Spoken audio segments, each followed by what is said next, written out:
O futuro vislumbrado com possibilidades ilimitadas agora enfrenta um presente frágil e quebradiço. O que é real? O que é digital? Quanto mais você se conecta online, mais se desconecta dos outros. Frustração, solidão, depressão. Como está a sua vida emocional? Conheça o Touch Peace, um serviço de ajuda emocional com atendimento 24 horas. Escaneie o nosso QR Code e dê o primeiro passo em direção à cura das suas emoções. Touch Peace Global Mission.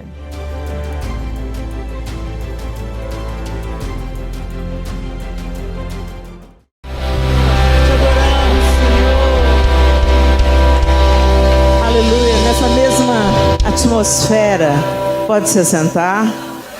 A paz do Senhor, queridas irmãs, que alegria estar aqui com vocês. O meu nome é Helena e é uma alegria muito grande estar participando com vocês da Florescer Conference. Florescer.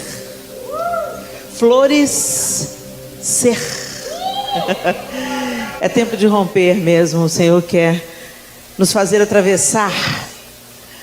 E pós-pandemia e os últimos acontecimentos que a gente tem assistido no Brasil e no mundo, a gente identifica rapidamente que estamos numa tempestade.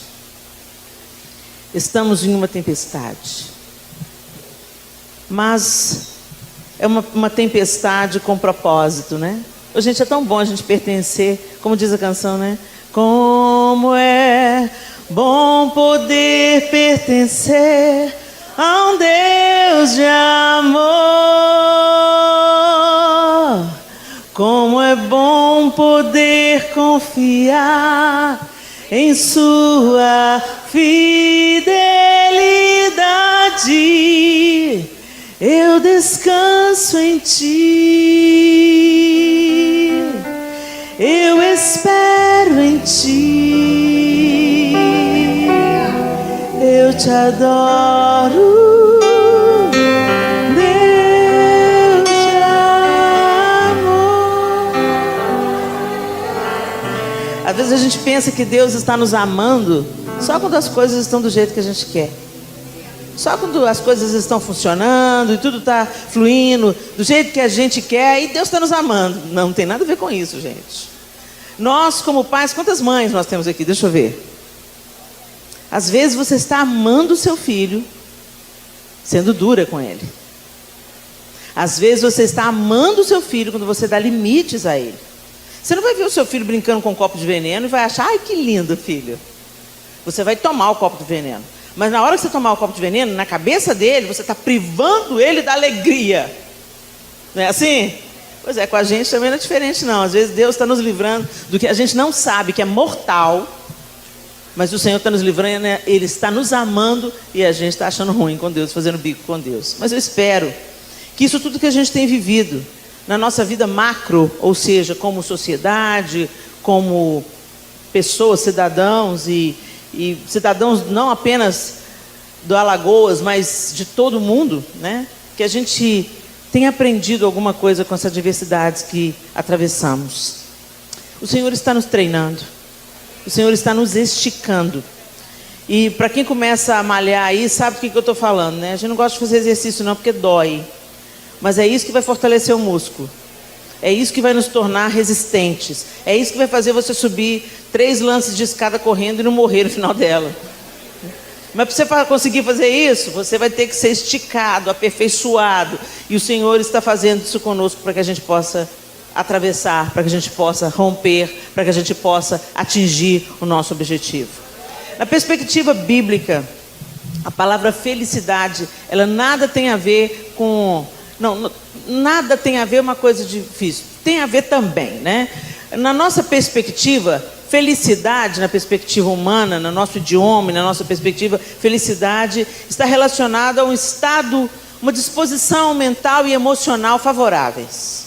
Então, se está tudo bem com as coisas ao meu redor, está tudo fluindo do jeitinho que eu gosto, eu sinto um bem-estar emocional, então isso é felicidade. Só que isso não é a felicidade bíblica. Isso é apenas um fragmentozinho, um pequeno fragmento da totalidade do que é felicidade bíblica, ou que é a bem-aventurança, né? A palavra bem-aventurado, na tradução para o português, ela passou a ser feliz, né? Mas bem-aventurado no original é muito mais do que um estado emocional e uma disposição mental favoráveis.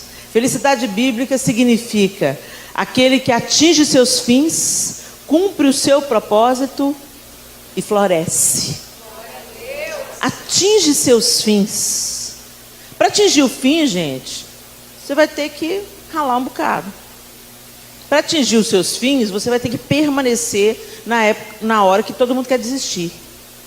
Para atingir os seus fins, você vai ter que insistir quando se cansar. Para atingir os seus fins, só se você permanecer, não desistir e continuar caminhando, apesar de qualquer adversidade. Cumpre o seu propósito. Gente, o nosso propósito, às vezes a gente fica correndo atrás do nosso propósito particular, né? A gente vive um cristianismo que mais se parece com hedonismo, egoísmo, porque é moldado por esse tempo, por esse mundo adoentado, e pouco se parece com o Cristo, de onde vem a palavra cristianismo. Aquela história de quem quiser vir após mim, negue-se a si mesmo, tome a sua cruz e siga-me. A gente parece que esqueceu, mas Jesus não esqueceu, o evangelho continua imutável, gente. E o negue-se é quando a gente está perdendo a vida, é que a gente está ganhando. É no processo de autonegação que nós vamos nos distanciando do velho homem e vamos tornando-nos instrumentos de Deus na terra e cumprindo o nosso propósito, que é fazer discípulos de todas as nações. Fazer discípulos, gente, é arrancar a gente do inferno, como um dia nós fomos arrancados. E é muito mais que entregar folheto ou fazer visita. Fazer discípulo não é fazer evangelismo. Fazer discípulo é testemunhar Cristo, até que todos aqueles que Deus traz para a roda da sua mesa, para os seus relacionamentos, seja no trabalho, seja na escola, sejam impactados pela vida de Cristo em você. Isso é que é fazer discípulos. As pessoas veem tanto Cristo em você que elas se torna irresistível seguir a Jesus, porque elas estão vendo os efeitos do Cristo que vive em você. É muito mais do que fazer evangelismo. E tem gente que pensa, não estou fazendo discípulo, eu estou entregando folheto falando, Jesus te ama. Ufa, cumpri minha obrigação. Não tem nada a ver. Jesus não entregou nenhum folheto. Jesus comeu com os caras, andava com os caras, operava milagres na frente dos caras, saía para orar, ensinava os caras a orar, ia fazer visita na casa de que ninguém queria ir. Sabe os lugares que você não quer ir? É lá que você precisa de ir. É lá que está o seu propósito. Sabe esse propósito que só nos favorece? Você pergunta para o pessoal da nova geração, qual que é o seu propósito? O propósito de Deus é que eu seja grande na terra. Só que depende, o que você pensa que é grande na terra? Porque o maior na terra, o Todo-Poderoso que dividiu a história em antes e depois, ele viveu uma vida ordinária, simples. Ele não teve painel de LED, nenhuma grande banda e luz atrás dele. Pegou os 12, gente, o melhorzinho deles, o mais intelectual deles, era Judas. Por isso você vai ter uma ideia. Os caras eram pescadores, viviam uma vida rústica. Pedro andando 3 anos com Jesus, estava armado. Lá no Getsemane, arrancou a orelha de Malco. Mau elemento. E ele era duramente criticado porque comia com pecador, comer com o outro. Na cultura judaica se eu estou comendo com fulano é porque eu sou amigo dele. Então imagina o escândalo: eu vou comer na casa do corrupto, do ladrão, do safado, do Zaqueu. E o que aconteceu naquela refeição? Que o homem saiu restituindo todo mundo. Se tornou discípulo. E o Pedro, que estava com a espada, morreu crucificado de cabeça para baixo, por amor a Cristo. Para mim, a maior evidência da ressurreição de Cristo não é a tumba vazia. A maior evidência da ressurreição de Cristo é quem os discípulos se tornaram. Porque eles não morreriam, seriam açoitados, perseguidos, partidos ao meio, se eles não tivessem visto Jesus ressurreto. Porque na época de Jesus, gente, outros cristos existiam. Muitos outros falsos messias surgiam e diziam: eu sou o Cristo. Aí ele tinha um tanto de discípulo, daí a pouco morria. Ah, não era ele, porque se é o Messias, não ia morrer. Porque os judeus estavam esperando o Messias, que ia ser um reformador político. Eles não entendiam ainda o reino de Deus. Nem os próprios discípulos de Jesus só foram entender mais tarde. O que é ser grande na terra? Atinge os seus fins, cumpre o seu propósito. E o floresce vem no final. E floresce. Quando você observa uma planta, ela tem todo um processo para romper em flor, não é? E eu queria trazer a história de um florescimento dentro da fornalha. Abra sua Bíblia comigo em 2 Reis, capítulo 11. 2 Reis 11. E eu vou usar a versão NVI.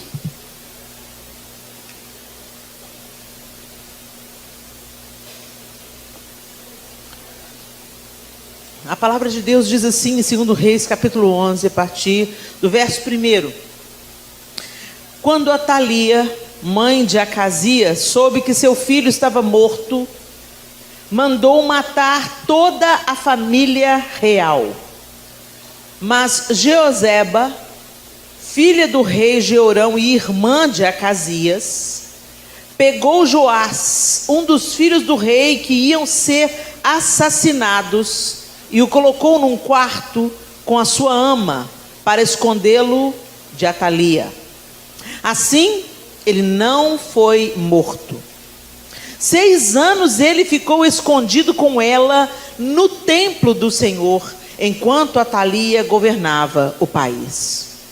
No 7º ano, o sacerdote Joiada mandou chamar à sua presença no templo do Senhor os líderes dos batalhões de 100, dos cários e dos guardas, e fez um acordo com eles no templo do Senhor com juramento. Depois lhes mostrou o filho do rei e lhes ordenou: vocês vão fazer o seguinte: quando entrarem de serviço no sábado, uma companhia ficará de guarda no palácio real, outra na porta de Zur, a terceira na porta que fica atrás das outras companhias. Elas montarão guarda no templo por turnos. As outras 2 companhias, que normalmente não estão de serviço no sábado, ficarão de guarda no templo para proteger o rei. Posicionem-se ao redor do rei, de armas na mão. Matem todo o que se aproximar de suas fileiras. Acompanhem o rei aonde quer que ele for. Os líderes dos batalhões de 100 fizeram como o sacerdote Joiada havia ordenado. Cada um levou seus soldados, tanto os que estavam entrando em serviço no sábado, como os que estavam saindo ao sacerdote Joiada. Então ele deu aos líderes dos batalhões de 100 as lanças e os escudos que haviam pertencido ao rei Davi e que estavam no templo do Senhor. Os guardas, todos armados, posicionaram-se em volta do rei, junto do altar e em torno do templo, desde o lado sul até o lado norte do templo.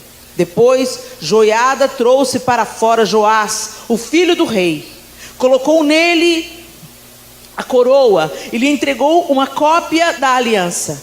Então o proclamaram rei, ungindo-o, e o povo aplaudia e gritava: viva o rei!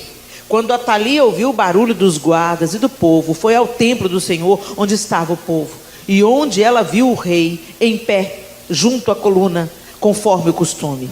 Os oficiais e os tocadores de corneta estavam ao lado do rei, e todo o povo se alegrava ao som das cornetas.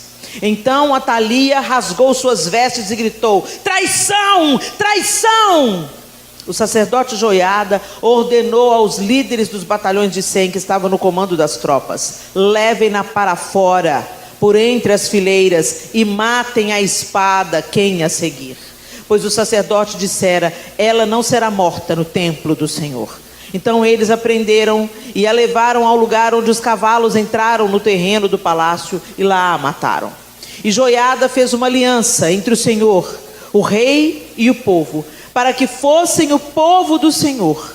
Também fez um acordo entre o rei e o povo. Depois todo o povo foi ao templo de Baal e o derrubou. Despedaçaram os altares e os ídolos e mataram Matã, sacerdote de Baal, em frente dos altares. A seguir, o sacerdote Joiada colocou guardas no templo do Senhor.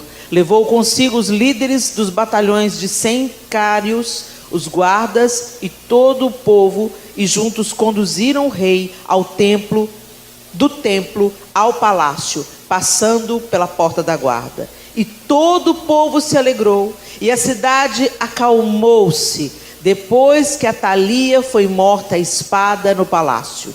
Joás tinha 7 anos de idade quando começou a reinar. É tão interessante essa história, gente, porque protagonistas dessa história, embora o rei protegido aqui foi Joás, e Joás, mais tarde você vai lendo a história e vai vendo que ele se tornou um homem, um rei segundo o coração de Deus. Agora, um detalhe interessante, gente: Atalia era um filhote de cobra, né? Era no modelo ali de Jezabel, uma mulher terrível, e Atalia assassina a sua própria família, assassina os seus próprios descendentes para que ela reinasse. Olha que o nível de adoentamento de uma mulher. Gente, mulher é uma mão de obra poderosa. Se Deus não usar, o diabo não vai desperdiçar a mão de obra. Então não pense você, mulher, que você vai ficar em cima do muro. Você pode até pensar, mas se lembra, em cima do muro é território do inferno. Quem está em cima do muro já tomou sua decisão. Porque o Senhor exige posicionamento. Então quando nós não nos posicionamos em Deus, todo o nosso potencial de influência não será desperdiçado. Haja visto que onde tem uma mulher tola, uma mulher insensata, ela tem o poder de derrubar a sua própria casa. Uma vez eu encontrei com uma mulher muito chateada com o livro de Provérbios. A gente já é tão oprimida, tão perseguida. Esse tempo é tão difícil para a mulher já sofre tanto. E a Bíblia ainda fala, que a mulher sábia edifica a sua casa, mas a tola destrói o homem. Gente, deixa eu te contar uma coisa, cada um no seu quadrado. A mulher tem um poder de influência. Quando tem uma mulher com TPM em casa, a casa inteira sabe. É ou não é? Quando a gente está azeda a casa toda. O tempo fecha. Quando tem uma mulher fofoqueira, ela estraga o ambiente todo. Quando tem uma mulher irada, boca frouxa, barraqueira, vocês reconhecem esses termos aqui? Pois é. Quando tem uma mulher, gente, ela bota para quebrar. Todo escândalo de igreja tem uma mulher envolvida. Estou dizendo que os homens são santos, não. Não estou dizendo que os homens são santos. Mas só para te dar um spoiler, se fala muito hoje em dia da violência contra a mulher, né? Que os homens são abusivos contra as mulheres. Quando a gente vai puxando o fio da meada, na história desse psicopata, tem uma mãe doida. Sério, gente.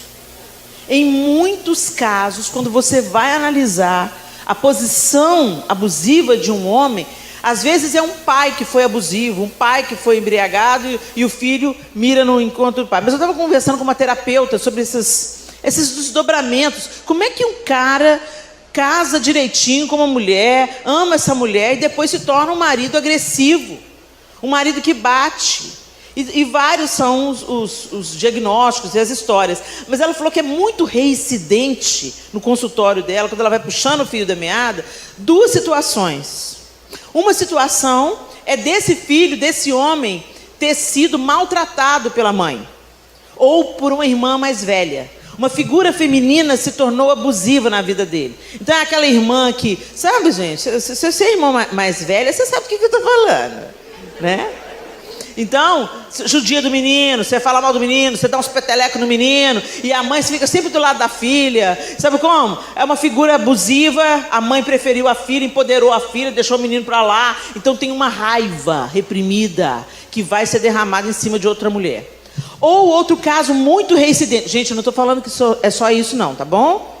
Não estou falando que é só isso não. Tem vários casos e tal. Eu estou falando que eu conversei com uma terapeuta e um caso reincidente. Esses dois exemplos, eles reincidem em várias histórias, em vários momentos. O outro caso é: o pai foi abusivo com a mãe. E a mãe fez do filho o depositário da sua dor. Então, a mãe conta para o filho o sofrimento. A mãe faz do filho o seu conselheiro. E ele cresce vendo a mãe sendo abusada, maltratada. Às vezes, não apenas... às vezes a gente pensa que violência é só bater, né, gente? Não, também tem a violência verbal e uma série de coisas. E aí, o menino foi assistindo isso. De repente, ele toma um pé, defende a mãe. O pai sai de cena, some daqui. Você não vai fazer isso com a minha mãe e tal. Mas quando ele se casa... daí a pouco, ele começa a repetir as mesmas atitudes do pai. Por quê? E eu falei para ela, mas por quê? Não era para ser o contrário? Não era para ele pensar, meu pai fez a minha mãe sofrer e eu não vou fazer a minha mulher sofrer? Ela falou assim, pois é, Helena, esse é o caminho natural. Mas o caminho da doença é o caminho de, inconscientemente, ele pensar, se a minha mãe não foi feliz, a minha mulher também não pode ser. Olha que piração, gente. É claro que não é um processo consciente, é um processo do inconsciente. Se a minha mãe, a mulher mais importante na minha vida, não foi feliz, por que a minha mulher vai ser? Olha o nível de adoentamento que a gente está vivendo nesse tempo. E tudo isso, gente, que a gente está citando aqui, e muitas outras histórias que não cabem nesse momento, tem tudo a ver com o distanciamento do homem de Deus. O homem foi criado para amar a mulher, para proteger a mulher, para promovê-la, para encorajá-la. E a mulher para apoiar e respeitar o seu companheiro. Não era para ser um duelo, era para ser um dueto. Não era para ser uma disputa por poder, era para ser um promovendo a autoridade do outro. E dentro desse ambiente saudável, a próxima geração ser fundada. Quando você se casa, não é só para você ser feliz não, minha linda. Você se casa para construir a continuidade de uma sociedade saudável. Se a gente, homens e mulheres, pensassem dessa maneira e não fossem egoístas em apenas pensar a felicidade como uma disposição emocional favorável, mas entendendo que na construção da felicidade nós também temos dias difíceis e que a gente tem que permanecer firme nos dias difíceis e não fugir da batalha, a sociedade seria diferente.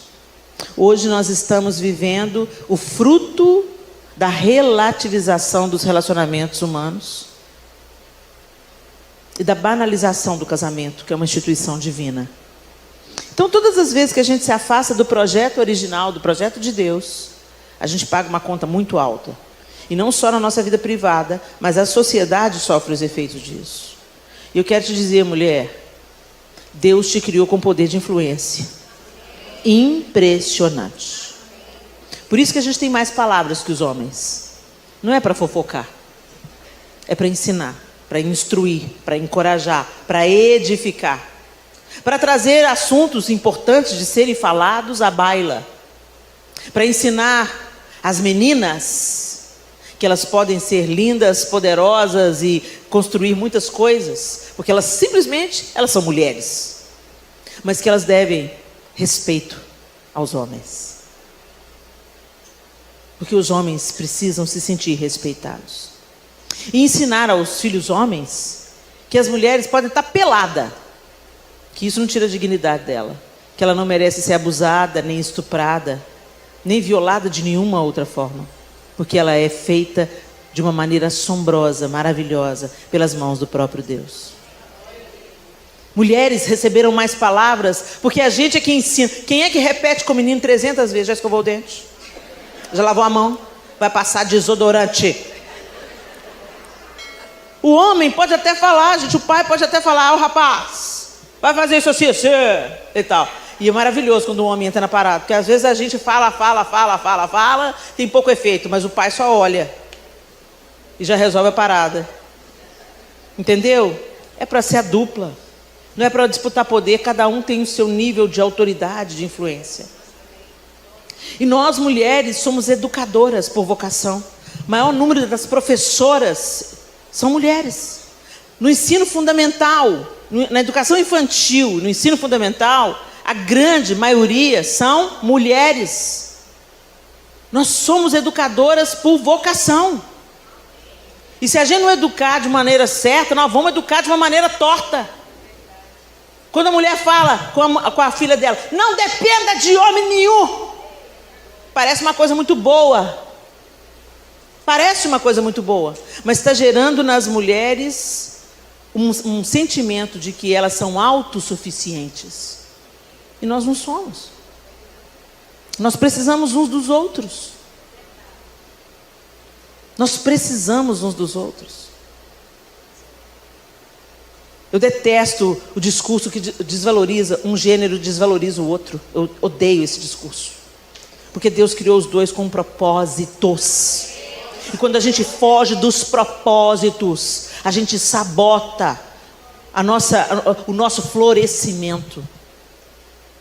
Então a gente vê os gêneros, os sexos se degladiando, um desmerecendo, um desvalorizando. Os homens não assumem responsabilidade. São opacos, covardes, bananas. Por quê? Porque as mulheres ficaram fáceis. Tem um ditado da minha avó, da avó de uma amiga minha, que ela me ensinou recentemente, que falava assim: para que eu vou comprar uma vaca se eu recebo leite de graça? Mulher faz tudo, mulher paga a conta.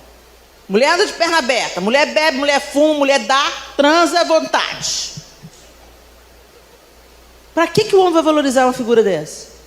O que de interesse? Para que ele vai assumir um compromisso? Ter uma mulher só falando na cabeça dele: vem cá, me ajuda com os meninos. Não. Isso gerou uma geração de homens acomodados. Os caras já, no primeiro encontro, ele quer rachar a conta. Isso já é um prenúncio de que ele não quer assumir uma responsabilidade sozinho. E as mulheres acham lindo. Isso mesmo, eu pago minhas contas, não dependo de homem nenhum. Depois tem o filho, e aí ela tem que virar 4. Ela tem que ser mãe, ela tem que trabalhar fora, porque ela tem que bancar as coisas dela. E o outro está folgado. O meu marido sempre me ensinou: minha linda, não dá folga para homem não, porque homem folga naturalmente. Então, quando eu estava educando os meus filhos, eu falava: sejam homens. Sejam homens. Assumam uma mulher. Honrem essa mulher. Quando ela for jovem, durinha, bonitinha, e quando ela ficar velha e enrugada, honrem essas mulheres. Sejam homens de palavra. Não traiam suas esposas. Se vocês traírem as esposas, vocês vão se ver comigo. Mas as mulheres abriram mão. Isso não aconteceu com Jeoseba. A Thalia era doida. E as doidas têm essa Ariana, eu não estou retendo tanto as palavras como você, né? Como você percebeu, sou pesada em palavras. Mas a Thalia era doida. E ela queria o quê? Poder. Onde tem uma mulher que quer poder, ela passa por cima de tudo. E começou com Eva. Gente, a mulher estava no paraíso. Faltava alguma coisa para ela? Faltava nada. Estava lá feliz com o homenzinho dela. Era a rainha do paraíso. Ele olhou para ela, ficou de 4, caiu a boquecha e falou: essa é osso dos meus ossos, carne da minha carne. Vocês já viram quando tem um homem apaixonado, quando ele fica com aquela cara de bobão? Pois é, Adão era assim. Ela estava lá dominando o pedaço, gente. não tinha concorrência. Estava lá. Deus deu para ela o poder de dominar também. Falou, vocês dois vão dominar sobre a criação, vocês vão cultivar o jardim. Então o trabalho já existia antes da queda, né? Vocês vão cultivar o jardim. E estava tudo bom, tudo em ordem, tudo fluindo. Deus já tinha dado a ordem para multiplicar, uma questão de tempo, né? Muita gente pensa que o pecado original foi o sexo, não tem nada a ver. O pecado original foi a desobediência. E aí de repente o projeto de poder da serpente pareceu melhor. Como é que você vai fazer? Você não vai comer da árvore do conhecimento do bem e do mal? É claro que você não vai morrer, querida. Claro que você não vai morrer. Você vai ser como Deus, conhecedora do bem e do mal. Fala sério, gente. Até hoje esse projeto está rolando aí. A gente adora ser poderosa. A gente adora ser autossuficiente. A gente não quer depender de ninguém. A gente não quer ser humilhada. A gente quer ser grande na terra. Então o que você está fazendo com o cristianismo? Vai viver outra coisa para sua vida, minha linda. Porque o cristianismo é um chamado a não se ocupar só do seu umbigo. O cristianismo é um chamado de autonegação, que é um processo voluntário de seguir a Cristo, amando o outro como você foi amada por Ele. De considerar o outro superior a vós mesmos. A submissão não é uma coisa que foi dada para a mulher, não, foi dada para o cristão. No mesmo capítulo que o apóstolo Paulo fala aos Efésios, mulheres, sujeitem-se aos seus maridos. Poucos versículos antes ele fala, sujeitando-vos, enchei-vos do Espírito. Como? Falando entre vós com salmos, cânticos e hinos espirituais, cantando e salmodiando a Deus no vosso coração, dando por tudo graças a Deus em nome de nosso Senhor Jesus Cristo e sujeitando-vos uns aos outros no temor do Senhor. Os cristãos não têm poder de se submeter uns aos outros, ou seja, de respeitar uns aos outros e de conhecer o poder e o propósito de Deus na vida do outro, tanto quanto na sua vida. Não tem um superior ao outro, não tem um melhor do que o outro. A graça nos nivela. Nós somos iguais diante de Deus, homens e mulheres, nós somos iguais, nivelados pela graça de Deus. Mas somos iguais e somos diferentes. Porque cada um tem uma beleza e um propósito. Então olha para essa mulher que está do seu lado e fala assim, você tem um propósito. E você tem muita influência. E o que você está fazendo com ela? Se você não está influenciando para o bem, você está influenciando para o mal, gente. Fato. E a história que nós lemos acabou de nos apresentar a Thalia. Ela ficou sabendo que o filho morreu e ela já tramou um plano para ela ascender ao trono, para ela governar. E nenhum dos seus netos. Olha que mulher doida, eu estou doida para ser avó, a mulher matando os netos dela. Que absurdo. Mas uma mulher que é cega pelo desejo de poder, ela passa por cima de tudo e ela mata. Hoje não mais literalmente. Quer dizer, né? De uma maneira geral. Porque de vez em quando a gente vê umas manchetes aí. Mas de uma maneira geral, a gente não tira a vida de uma pessoa enfiando uma faca nela. Mas a gente esmaga uma pessoa, a gente oprime uma pessoa, a gente apaga uma pessoa. A gente mata o propósito de Deus na vida da nossa descendência, quando nós não entendemos qual é o nosso valor e o nosso propósito em Deus. Mas em contrapartida, tinha uma Jeozeba. Tinha uma Jeozeba, a irmã de Acasias. E o que ela fez? Quando ela viu a loucura se apoderando de Atalia, ela pegou o caçula, ela pegou o bebê, e ela escondeu na casa do Senhor, ela escondeu no templo. Gente, que coisa linda. E a gente pensa que foi só uma mulher entrando e tendo misericórdia de uma criança e salvando uma criança para que ela fosse livre do extermínio. Mas, gente, se não fosse esse ato, a profecia de que o Messias viria da casa de Davi seria interrompida. Joás era o único descendente de Judá. Então, uma mulher com uma atitude corajosa foi o instrumento de Deus para que a profecia seguisse o seu curso e Jesus viesse da descendência de Davi. Quanto que você está disposta a correr risco para que o propósito de Deus seja cumprido? Será que nós estamos dispostas a vivenciar a bem-aventurança bíblica, onde nós atingimos os fins, cumprimos o propósito e florescemos? Mas para isso nós vamos ter que romper com o ego, romper com o egoísmo, romper com os interesses particulares. E gente, entenda, nós hoje somos formatadas no interesse particular em detrimento do reino de Deus. Nós falamos que pertencemos a um rei, nós cantamos e estampamos nas nossas camisetas que nós somos sacerdócio santo, povo eleito, mas nós não vivemos de acordo com aquilo que falamos que cremos. Nossas prioridades não são o reino. Nós buscamos em primeiro lugar tudo, menos o reino de Deus e a sua justiça.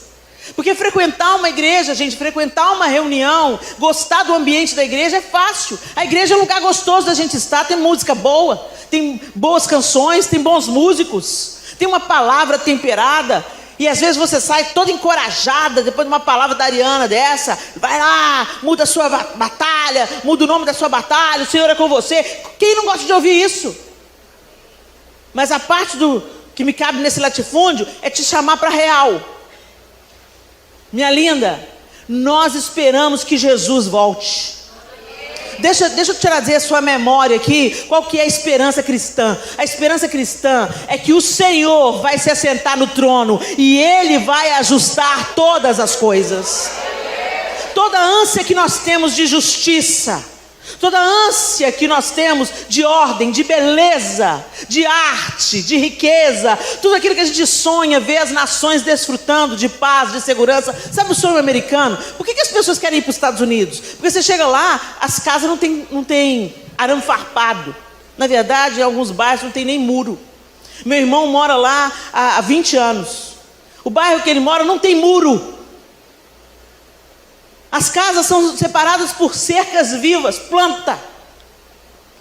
E você quer correr no parque? Você pode correr no parque às 10 horas da noite. É claro que lá não é o paraíso, gente. Lá não é o céu, não. Quando você vai vivendo lá, você vai vendo que também tem as dificuldades deles. Mas as pessoas são atraídas por essa sedução de poder desfrutar e morar num lugar de tranquilidade, de segurança. Muitas pessoas abriram mão do seu idioma, de viver com a sua família, porque quer criar os filhos num ambiente onde não se sente ameaçada. Quando os meninos não chegam às 10 horas da noite, a gente já fica pirando, pensando, foi um assalto relâmpago, não foi estuprada, não foi... Cabeça de mãe no Brasil, bomba. E toda essa sede que a gente tem de belo, de ordem, de justo, é o Senhor que vai fazer. A gente pode tentar fazer, elegendo governantes sérios, torcendo para tudo dar certo, orando pela nossa nação. Mas é verdade, gente, que quem vai colocar em ordem a bagaça mesmo é Jesus.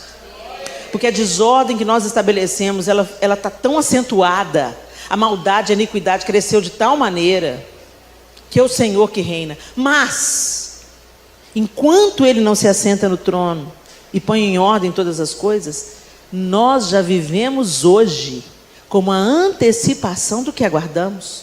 Então nós hoje caminhamos em justiça e retidão. Nós hoje trabalhamos pela justiça. O ambiente que a gente vive hoje é mais bonito, é mais limpo, é mais organizado. Nós falamos a verdade, nós honramos os compromissos. Deveria ser assim. Nós já vivemos sob o reino de Jesus hoje. Ele já reina sobre nós hoje. Por isso que nós clamamos, venha a nós o teu reino, porque é isso que está reinando aqui dentro de mim, que já está mudando a minha casa, que já está curando o meu casamento, que já está restaurando o meu coração. Eu quero que se expanda para o mundo inteiro, eu quero que o inferno seja saqueado, eu quero que as pessoas experimentem o Senhor. Então foi se construindo um sistema que promove o egoísmo. E aí quando a gente canta assim: se tentaram matar os teus sonhos, sufocando o teu coração, se lançaram você numa cova, aí o povo chora. E ferido, perdeu a visão. Você traz a história do drama todo para o seu drama pessoal. Você já pensa que a pessoa que te traiu, no líder que não te deu o cargo, na amiga do louvor que puxou o seu tapete, no cara do som que abaixa o seu microfone, no líder de célula que não te deixa dar a palavra, sabe como? No seu pai que abandonou sua mãe, no marido que te largou. Você pensa só no seu mundo. Mas o que está falando? Nos seus sonhos, né? Você pensa no seu sonho. Qual que é o seu sonho? O sonho da casa própria, o sonho do carro novo, o sonho do diploma, do pós-doc. Não estou falando que é errado sonhar isso não, mas você está sonhando isso para quê? É para a glória de Deus? Você quer uma casa própria para acolher mais pessoas? Você quer um carro maior para ir visitar o povo e levar os missionários? Deus deu o que Ele tinha de melhor, mas você só quer o melhor de Deus e não der nada? Que Cristo é esse que você está seguindo? Jesus deu a própria vida. Na hora da gente dar oferta, a gente cata as moedas no fundo do bolso. Na época que você estava no mundo, pagava R$700 para ir num show. Aí vem para o congresso e cobra R$20. Que absurdo, de graça receber e de graça dar. Aí lembra que lê a Bíblia. Só que leu mal, né? Porque no mesmo texto que fala de graça receber, de graça dar, fala assim: digno é o trabalhador do seu salário. Jesus fala com os discípulos: ó, vocês não vão vender profecia, vocês não vão vender cura. Você não cobra por uma cura, que quem faz sou eu, é o meu poder que opera em você. Você recebeu isso de graça. Você não vai cobrar por profecia, porque a palavra profética não é sua, é minha. Você é apenas o meu instrumento. Vocês estão recebendo poder para ressuscitar mortos. Vocês estão recebendo poder para curar os enfermos, para entregar a profecia, mas vocês não vão cobrar por isso. Porque de graça vocês receberam, de graça vocês vão dar. Mas vocês não precisam de levar outra túnica, nem bolsa, nem dinheiro. Porque digno é o trabalhador do seu salário. Onde vocês forem, vocês vão ser acolhidos e cuidados. Mas a pessoa só, você entendeu? Serra a Bíblia para caber no seu interesse. Não é nada sobre Bíblia, não é nada sobre trabalhador do salário, não é nada sobre de graça receber, de graça dar. É você que é miserável mesmo, é pão duro. Você investiu no show do YouTube, mas não investe na conferência da sua igreja. Não manda dinheiro para missionário. Na hora da oferta missionária, os caras estão lá dando sangue para Jesus ser conhecido no Afeganistão. Aí você cata no canto da bolsa: ah, eu vou dar uma oferta missionária, R$10, aleluia. Vou fazer uma escova no cabelo, 70. Gente, o nosso coração ou está no reino ou não está. E a canção fala que os sonhos de Deus jamais vão morrer. Os seus têm que morrer. Os seus têm que morrer para dar lugar ao sonho de Deus, porque o sonho de Deus jamais vai ser frustrado.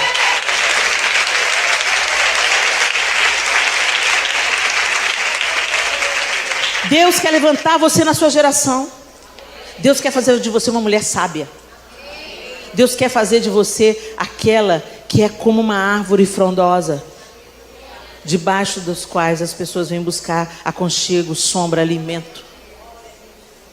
E gente, não tem maior alegria na nossa vida do que cumprirmos o nosso propósito. Mas o diabo tenta ficar enredando a gente nos projetos de poder humano. E a gente não põe nada dentro do caixão. Você pode conquistar o mundo, nem a roupa que você vai ser enterrada você vai escolher. A não ser que você seja muito doidona e deixe instruções claras sobre isso. Caixão não tem gaveta.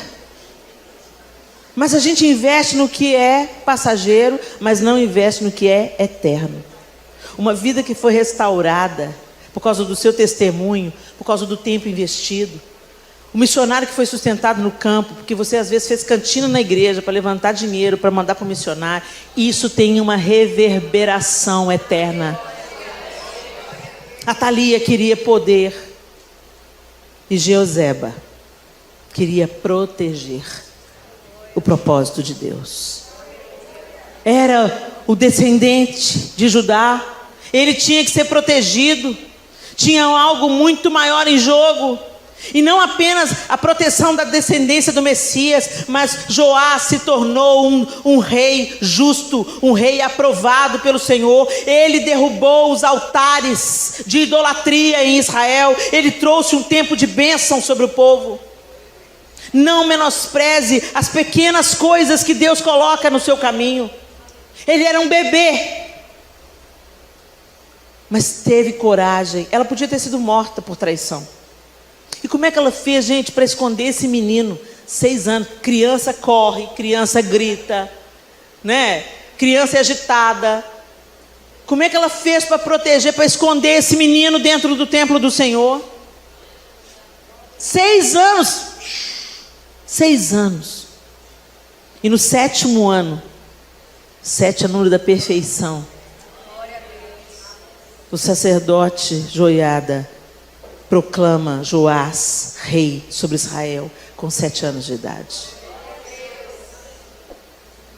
O que nós estamos fazendo com a nossa vida, meninas? A gente está vendo a infância sendo garfada. As nossas crianças estão no alvo do inimigo. Ideologias, prostituição infantil, abuso infantil, violência doméstica, crianças que estão sendo mortas pelos próprios pais, ou avós, ou cuidadores. As notícias estão cheias aí, crianças aprisionadas, crianças acorrentadas. Isso, as histórias que vêm à tona, e as que estão acontecendo agora mesmo, e a gente não tem a menor ideia. E o que nós como mulheres estamos fazendo? Será que nós estamos sendo a Jeoseba desse tempo? Será que nós estamos sendo a Débora do nosso tempo? Será que Deus pode contar com a nossa feminilidade para nós nos erguermos como intercessoras, como juízas, como médicas, como dentistas, como assistentes sociais, como mães, como professoras, que não ficam só vivendo a sua própria vidinha medíocre, pensando no próprio umbigo ou no carro novo, mas que se envolve para que uma nova geração saudável, que conhece a Cristo, cheia de autoridade, se levante.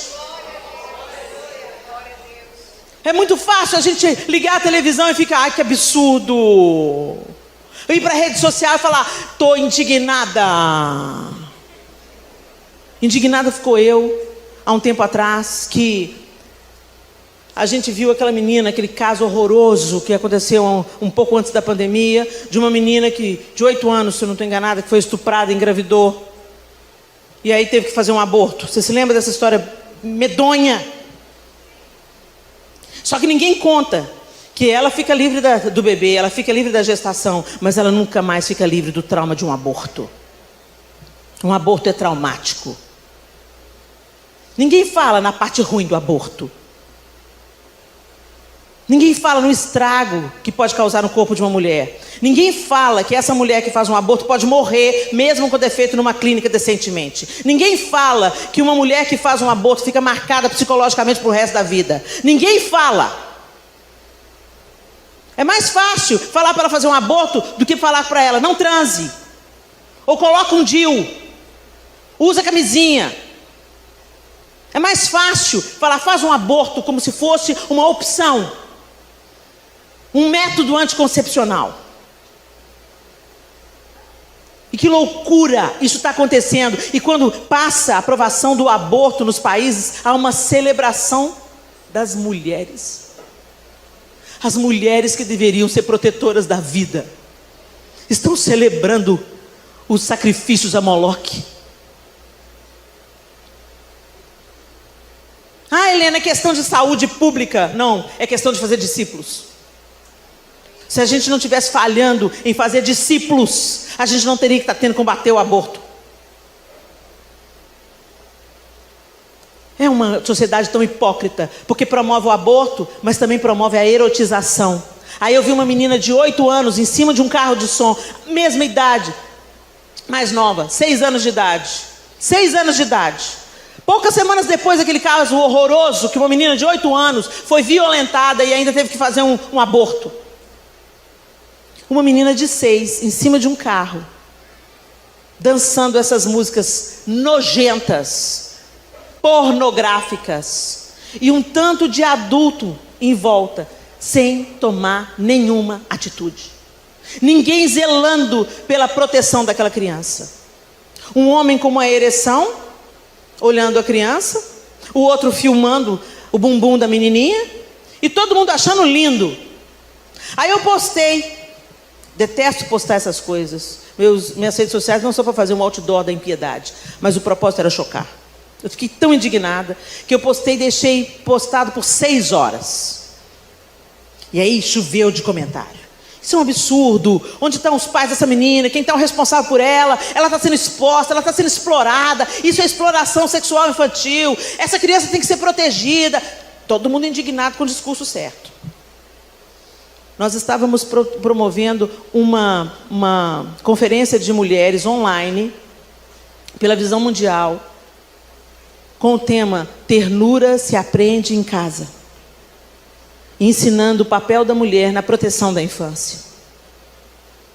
E aí eu peguei aquele gancho e fiz uma convocação. A inscrição era gratuita. E era online. Teve mais de 10 mil comentários, só comentários. As visualizações eu perdi de vista. Só de comentário teve 10 mil. Quantas pessoas foram para a conferência? 561 pessoas. Então é muito fácil a gente falar que está indignado. O que Deus vai permitir para a gente se posicionar? O que vai precisar de acontecer na sua casa, na sua família, para você acordar e começar a lutar para defender a infância, para proteger o propósito de Deus, para fazer avançar o reino de Deus?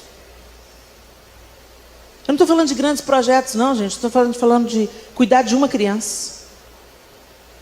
Ajudar uma mãe em dificuldade. É muito fácil a gente falar para a menina, não faz o aborto. Mas sai do seu... Vai abortar não, eu te ajudo a criar. Não vai abortar não, eu pago o colégio desse menino. Não vai abortar não, eu sou responsável pela comida dele até ele completar 18 anos. Gente, Deus está nos chamando para o envolvimento. E não apenas para indignação. Jesus não ficou lá do céu falando assim, vou salvar vocês, hein? Vou salvar vocês. Ele encarnou no ventre de uma mulher. Ele viveu no anonimato durante 30 anos. Ele se envolveu, ele encarnou, ele vestiu a nossa roupa, viveu a nossa humanidade, derramou a sua própria vida, nos reconciliou com Deus Pai, ressuscitou, está sentado à direita de Deus e voltará para reinar. E que igreja ele vem buscar? Uma igreja comprometida como ele se comprometeu. Não pense você que cristianismo é você carregar uma camiseta estampada ou dizer que Jesus é amor. Não, gente, é comprometimento. Jeoseba se comprometeu. Ela colocou a vida dela em risco. E ela trouxe para dentro da casa dela. Ela era esposa de Joiada. Ela trouxe a criança para dentro da casa dela. Tem um tanto de crente indignado porque os casais gays estão adotando crianças. Que bom que eles estão adotando.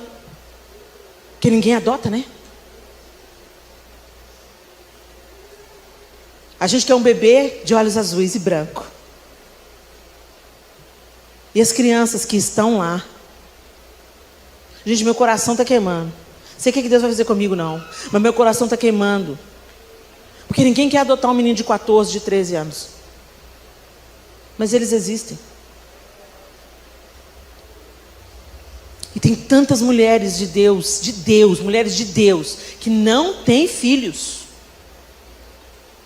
A madre está cerrada. Eu conheço umas 5 mulheres, bonitas, saudáveis, de boa condição, não têm filhos. Será que Deus é mau, que não quer que ela tenha filhos e só? Ou será que Deus está falando, tem muitos que precisam do seu amor? E esse amor pode ser direcionado. Eu adotei vocês, por que vocês não podem adotar alguém? Nós somos adotados. Vocês entenderam, gente? Eu estou trazendo aqui uma conversa séria. E eu não estou falando só para vocês não, gente. O meu ouvido é mais perto da minha boca. O meu chamado é feito das coisas que estão me inquietando. E eu trago diante de vocês aquilo que Deus vai ministrando ao meu coração. Eu trago e eu divido com vocês. Jeoseba se envolveu.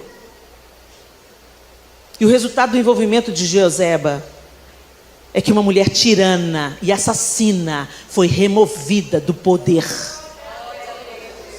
Se os justos se calam e se omitem, o mal avança, o mal prospera.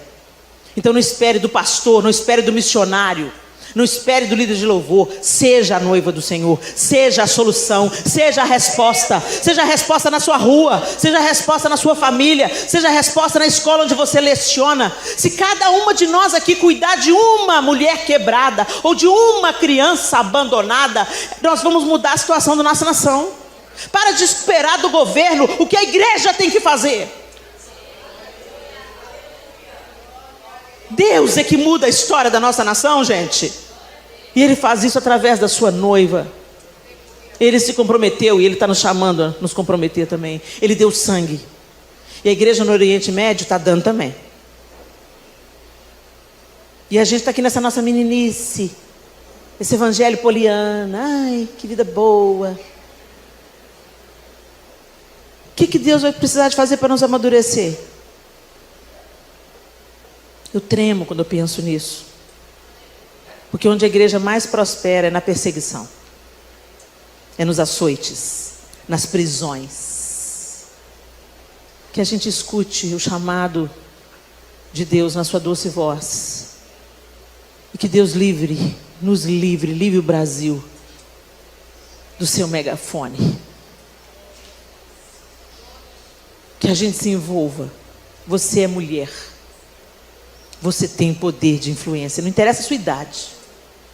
Você tem poder de influência. E nós somos comparados, dentro desse tema de florescer, eu só queria encerrar falando com vocês, que nós somos comparados pelo salmista no Salmo 92, a palmeira e ao cedro do Líbano. Aqueles que confiam no Senhor, aqueles que temem o Senhor, são como a palmeira. A palmeira, gente, tem raízes profundas. A raiz da palmeira pode chegar a 300 metros.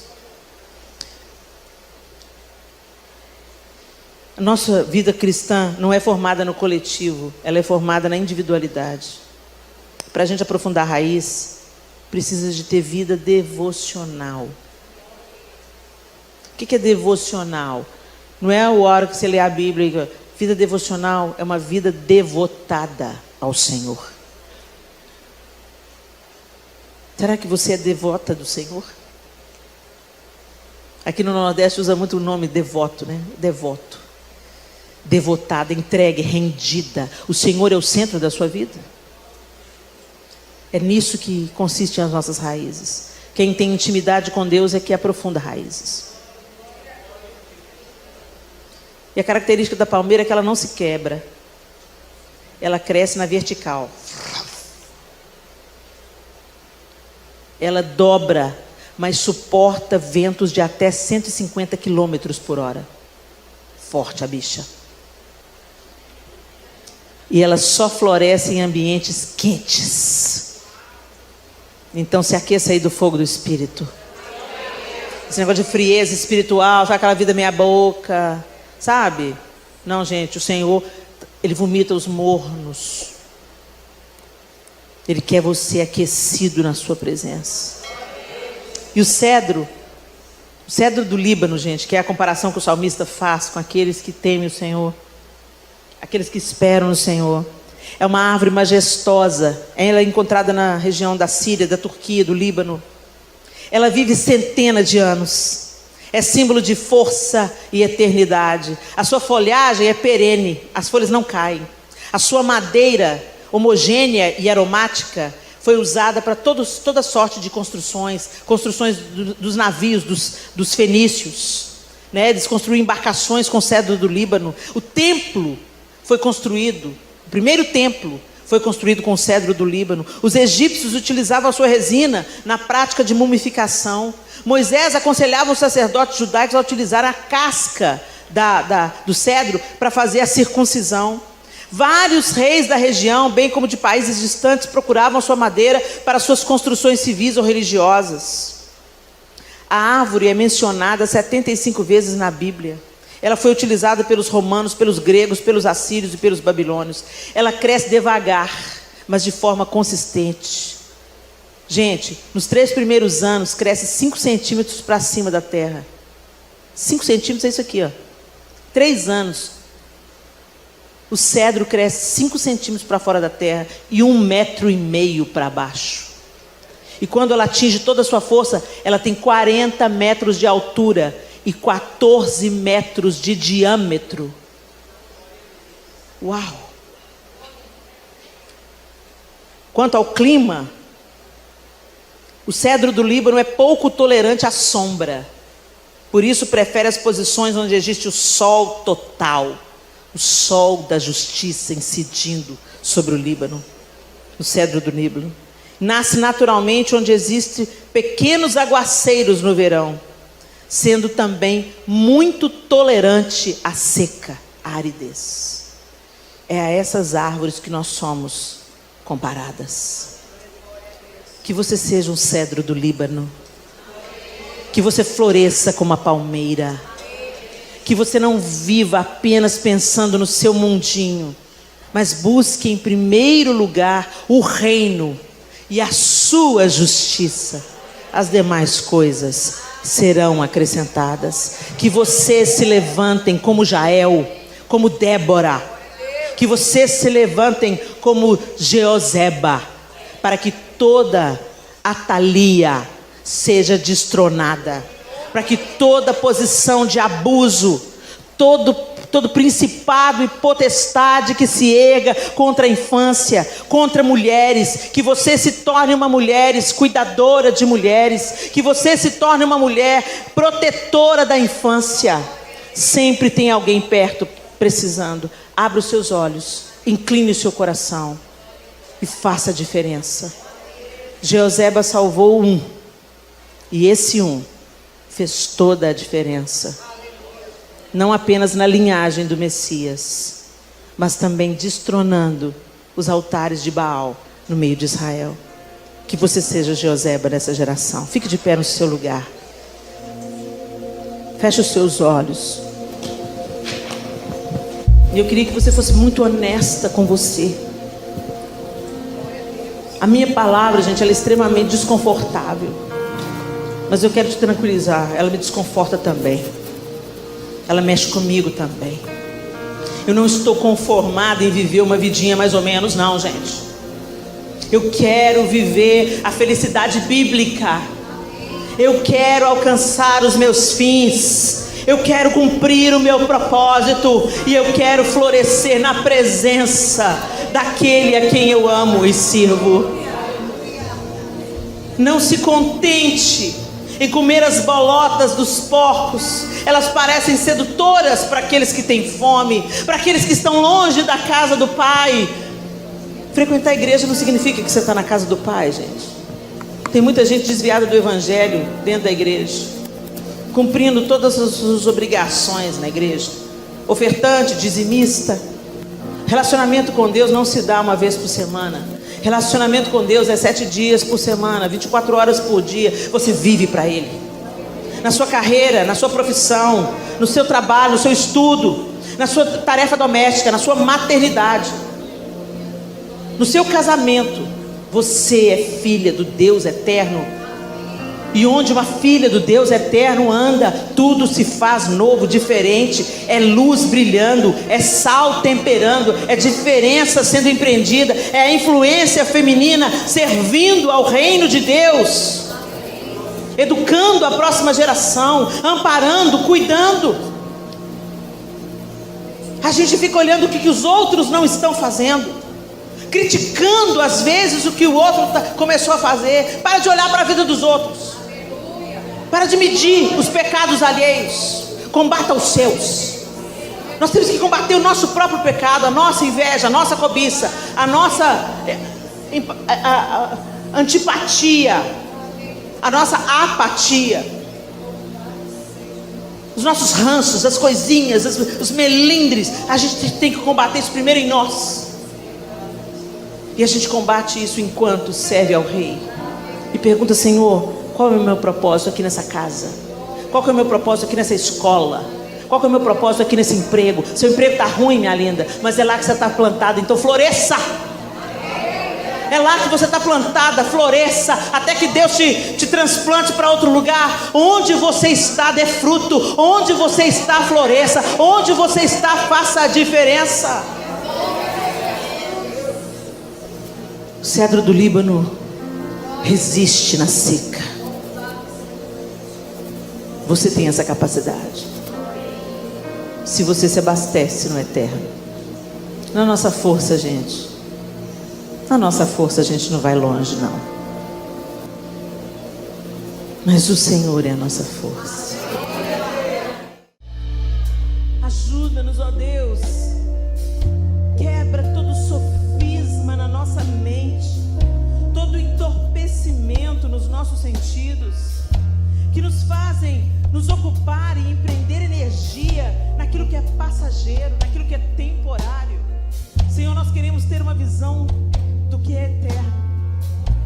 E nós queremos, como a canção da Ludmilla ministrava sobre nós, Senhor, receber a cura, receber unção de ousadia, unção de conquista e unção de multiplicação. Vidas e mais vidas rendidas aos teus pés, pessoas sendo arrancadas do inferno, crianças sendo protegidas, casamentos sendo restaurados, mulheres sendo cuidadas. Ó Deus, em nome de Jesus, nos levanta, Senhor, nessa geração para fazer a diferença.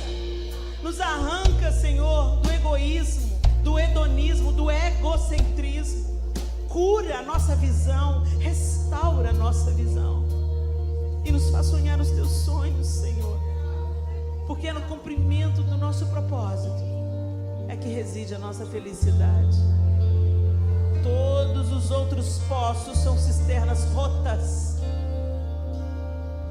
com ofertas de felicidade efêmera e temporária, que vão nos levar à morte. Mas a plenitude que encontramos no Senhor nos restaura, nos levanta, nos transforma, nos liberta e muda a vida de outros. Enquanto o Senhor trabalha em nós, o Senhor transborda na vida de outros. Muda a nossa visão, Senhor. Tira as escamas dos nossos olhos e nos arranca dessa vida que vive só para si mesma. Que como Cristo, a gente também esteja disposta, como seus seguidoras, a derramar a nossa própria vida se for necessário. Mexe na nossa estrutura, Senhor. Transforma o nosso pensamento e produz em nós um coração totalmente teu. Em nome de Jesus. Amém e amém. Deus abençoe vocês, meninos.